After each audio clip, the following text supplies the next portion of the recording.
Software engineers के लिए pull request को मैन्युअली रिव्यू करना ना सबसे बड़ा टाइम वेस्टिंग काम है। और आप देख सकते हैं कि ये पुल रिक्वेस्ट बहुत ही लंबी है और मैं हूँ बहुत ही आलसी। तो ये काम करने के लिए मैंने एक पाइथन का बॉट बना दिया और इस बॉट से बिना प्रोडक्शन को ख़राब करिए अगर मैं ठीक से इसको टेस्ट करना चाहती हूँ तो मैंने 2 अकाउंट्स बनाए हैं। पहला अकाउंट आप देख सकते हैं जो कि है मेरा अकाउंट बी। इसका बस एक ही काम है कि बहुत ही ख़राब और गंदा सा कोड जो है इस पुल रिक्वेस्ट में कमिट कर देना।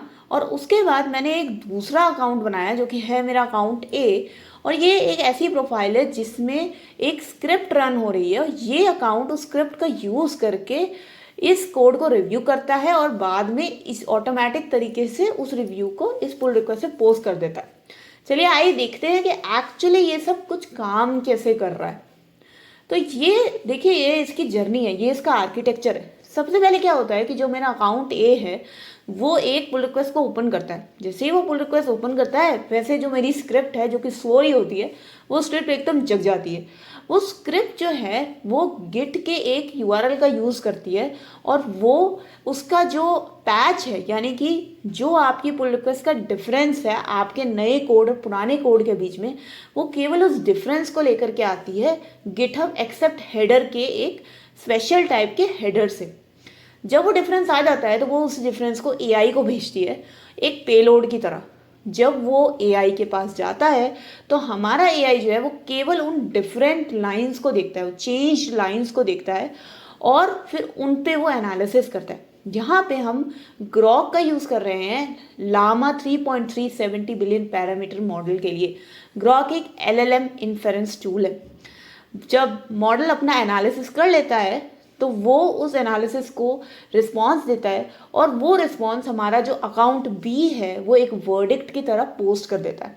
और उस वर्डिक्ट में लिखा होता है कि इस पुल रिक्वेस्ट में क्या ज़रूरतें हैं चेंजेस की या फिर क्या ये पुल रिक्वेस्ट ठीक है।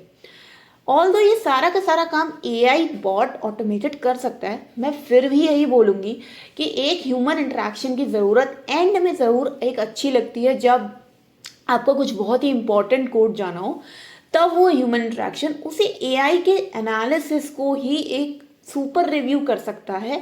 तो उससे क्या होता है कि आपका एआई ऑटोमेशन भी हो जाता है और उस डेवलपर को इतना बड़ा कोड लाइन बाय लाइन पढ़ने की ज़रूरत नहीं पड़ती है। इससे आपका जो काम है वो जल्दी भी हो जाता है और फुल प्रूफ भी रहता है क्योंकि आपके पास अब 2 रिव्यूज़ हो जाते हैं। एक एआई का रिव्यू जो कि लाइन बाय लाइन बिना किसी रुकावट के करता है और एक सुपर रिव्यूअर जो कि आपका ह्यूमन है जो बस उस एआई के रिव्यू को पढ़ रहा है और आगे जा कर के एक अपना पॉइंट ऑफ व्यू पेश कर रहा है विदाउट पूरा का पूरा कोड पढ़े।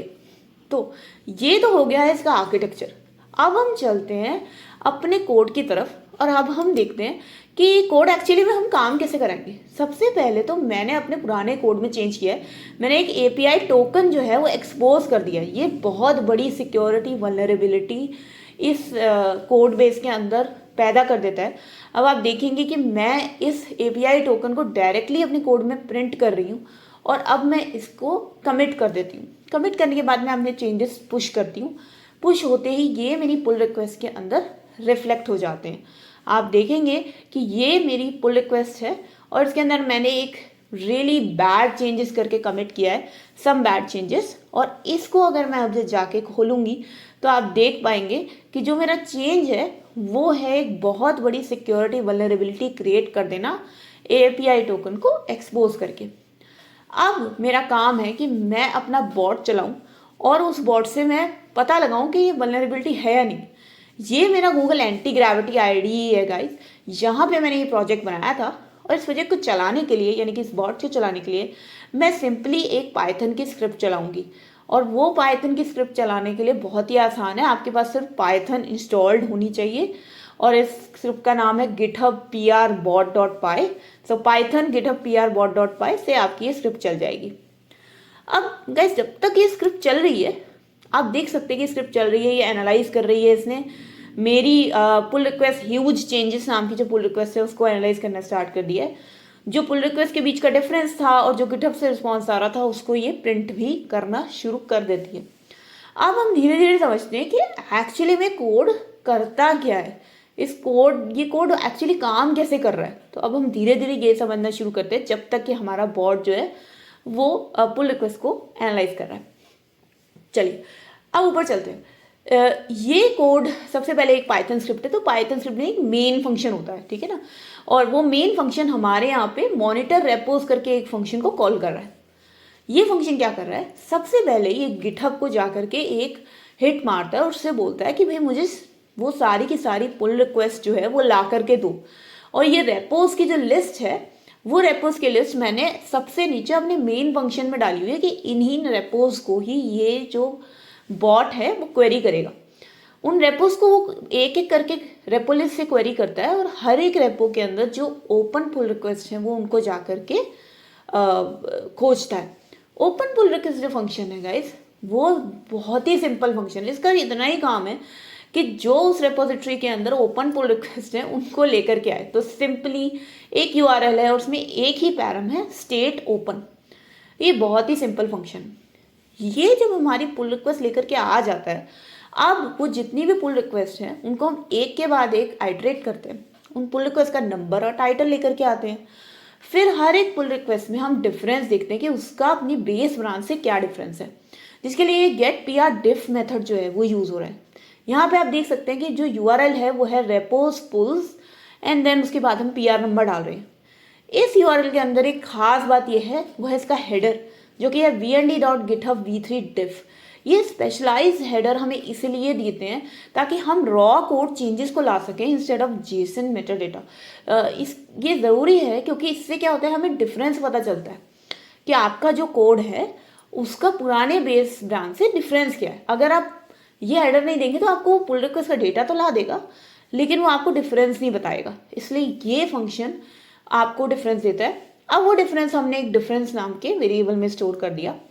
अगर डिफरेंस नहीं है तो हम कंटिन्यू कर देंगे और अगर कोई डिफरेंस है तो हम जनरेट पीआर रिव्यू करके फंक्शन जो है इसके अंदर इस डिफरेंस को पास कर देंगे पीआर टाइटल के साथ। जनरेट पीआर रिव्यू के अंदर मैंने एक बहुत ही स्पेशलाइज्ड प्रॉम्प्ट बनाया है। इस प्रॉम्प्ट के अंदर बहुत सारे टास्क दिए गए हैं एआई को जो कि वो करेगा इस पुल रिक्वेस्ट के डिफरेंस के साथ। जैसे कोई भी स्लॉपी कोड या अनरीडेबल कोड या अनमेंटेनेबल कोड देखना, बहुत ही बड़े बड़े बग्स, एज केसेस या सिक्योरिटी वल्नरेबिलिटीज पहचानना, उसको ब्यूटीफुली फॉर्मेट करना रिव्यू को, और लास्ट में उसको अपना एक रिस्पॉन्स जो है वो फॉर्मेटेड देना है और उसे वर्डिक्ट देना है अप्रूव या रिक्वेस्ट चेंजेस। तो अब आप देख सकते हैं कि ये फाइनली मैं ग्रॉक क्लाइंट का यूज़ कर रही हूँ। यहाँ पे मैंने सिस्टम का एक प्रॉम्प्ट दिया है सिंपल सा, और यूज़र प्रॉम्प्ट में मैंने वो बहुत बड़ा प्रॉम्प्ट जो हमने ऊपर बनाया था वो दे दिया है। मॉडल हमने Llama 3.3 70 billion versatile model use किया। जब ये रिक्वेस्ट हमारे AI LLM के पास जाएगी तो वो हमें रिस्पॉन्स देगा और वो रिस्पॉन्स से हमारा जो पुल रिक्वेस्ट का रिव्यू है वो फाइनली जनरेट हो जाएगा। और वो जब रिव्यू हमारा जनरेट होगा तो उसी रिव्यू को मेरा जो दूसरा अकाउंट है अकाउंट A वो जा करके पुल रिक्वेस्ट पे पोस्ट कर देगा। अगेन मैं दिखा रही हूँ कि हमने दो चीज़ें यहाँ पे ली हैं, वर्डिक्ट अप्रूव या वर्डिक्ट रिक्वेस्ट चेंजेस। डिपेंड करता है कि अगर उसके अंदर वो कुछ क्रिटिकल इश्यूज हैं। ठीक है गाइस, अब देख सकते हैं आपने कि मेरा जो बॉट है वो चलना बंद हो चुका है, यानी कि उसने अपना रिव्यू ख़त्म कर लिया है। और अब मैं जाती हूँ अपनी पुल रिक्वेस्ट पे वापस से और मैं देखूंगी कि उसने कुछ पोस्ट भी किया है या नहीं। तो अब हम इसको रिफ्रेश करते हैं। यहाँ देख सकते हैं आपकी पहला एक रिव्यू तो पहले से ही पोस्टेड था शुरुआत में ही वीडियो के। अब ये दूसरा रिव्यू उसने पोस्ट किया है। अब इस दूसरे रिव्यू को आप ध्यान से देखिए कि उसने इश्यूज और सजेशन में क्लियरली फ्लैग किया है कि एक API टोकन यहाँ पे एक्सपोज किया गया है जो कि बहुत बड़ा सिक्योरिटी रिस्क है। तो आप देख सकते हैं कि मेरे AI बॉट ने करेक्टली आइडेंटिफाई कर लिया कि कौन सा सिक्योरिटी रिस्क इस पुल रिक्वेस्ट में इंट्रोड्यूस किया गया है, और उसकी वजह से उसने उसे करेक्टली फ्लैग भी किया पोटेंशियल इश्यूज में एंड सजेशंस में, बताया भी कि उसको कैसे मिटिगेट करना चाहिए। और उसने इस पुल रिक्वेस्ट को रिक्वेस्ट चेंजेस के लिए फ्लैग भी कर दिया है। ठीक है, तो ये गाइस ये सारा का सारा काम इस बॉट ने विद इन सेकेंड्स किया। इतनी जल्दी उसने ये सब काम कर दिया विच इज़ अनबिलीवेबल। और इस AI बॉट ने कम्प्लीटली ऑटोमेटेड तरीके से ये काम किया।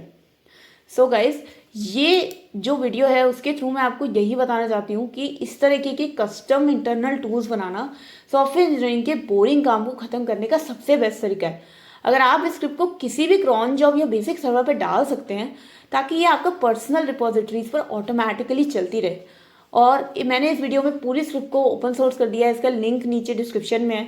अगर आपने इसमें थोड़ा सा भी समय बचाया है तो like button, comment button please दबाएं। अगला कौन सा काम ऑटोमेट करना है इस आलसी लाइफस्टाइल को सपोर्ट करने के लिए सब्सक्राइब करें।